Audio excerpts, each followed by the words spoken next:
చూస్తే నరేంద్ర మోడీ గారు చేస్తున్నటువంటి అద్భుతమైనటువంటి పథకాలు అధికారులు పార్టీ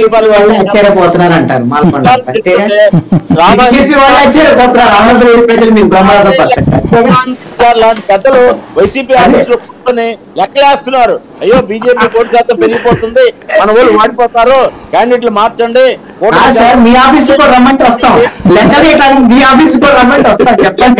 కాదండి, ప్రతి పంచాయతీ ఆఫీస్ కూడా వెళ్ళండి, వికసిత భారత్ పుస్తకం చూడండి, అక్కడ ఉండే లబ్ధిదారుల సంఖ్య రంగురంగుల పుస్తకాలన్నీ చూస్తున్నాం. చాలా చాలా పెద్ద పెద్ద పుస్తకాలు వేశారు, కానీ ఆ పుస్తకాలు పెట్టే ఖర్చు ఆంధ్రప్రదేశ్ ప్రజలకు డెవలప్మెంట్ కోసం ఇస్తే బాగుండేది. చాలా రంగురంగుల పుస్తకాలు వేశారు. ఏదో కళ్ళజోడు పెట్టుకున్నటువంటి మేధావులు అభివృద్ధి కనిపించదు, మోడీ గారు కనిపించరు, బీజేపీ అభివృద్ధి మీకు అవసరం లేదు. మీకు ఎంతసేపు ఏంటంటే మీకు ఆంధ్రప్రదేశ్ మ్యూట్ అయింది చూడండి మీరు ఒకసారి. అది మీరు ముందుకెళ్ళి తీసుకెళ్తున్న అంశం. నరేంద్ర మోడీ గారు అభివృద్ధి మీద దృష్టి పెట్టండి. మీరు కావాలంటే 1-to-1 డిబేట్కి రండి. మీరు చేద్దాం. ఆంధ్రప్రదేశ్ కి లక్షల కోట్లు స్కీముల ద్వారా కానివ్వండి, పథకాల ద్వారా కానివ్వండి, మంచి సవాల్. కంపల్సరీగా మీ ఇద్దరిది పెడతాను రోజున. డేటా అంతా మీరు తీసుకుని రెడీ అవ్వండి, తప్పనిసరిగా పెడతాను నేను. మంచి పాయింట్. ఫైనల్ గా కృష్ణాంజనేయులు గారు, ఈ పొత్తులకు సంబంధించి ఇక నోటిఫికేషన్ అయ్యే లోపే సెట్ అవుద్ది అనుకుంటున్నారా, అయ్యాక కూడా మార్పు చేర్పులు ఉంటాయి అనుకుంటున్నారా? ఇప్పుడు జరుగుతున్నటువంటి పరిణామాలు చూస్తే వీళ్ళు చెప్తున్నటువంటి అంత సులువుగా లేవండి.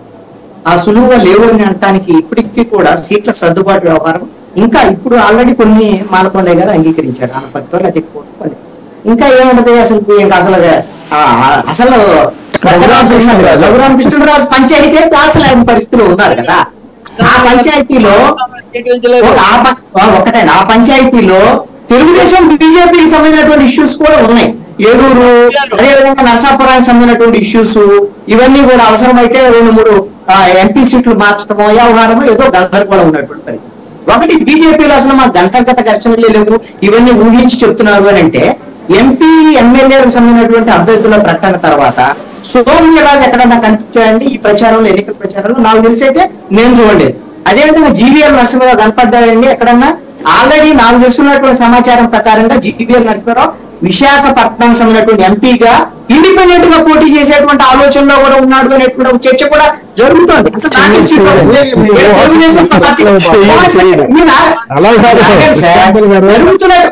శాంతి ప్రసాద్ గారు దయచేసి నేను జరుగుతున్నటువంటి పరిణామాలనే చెప్తున్నాను. కాదు సార్, మీరు ఎంత పొత్తు పెట్టుకుంటే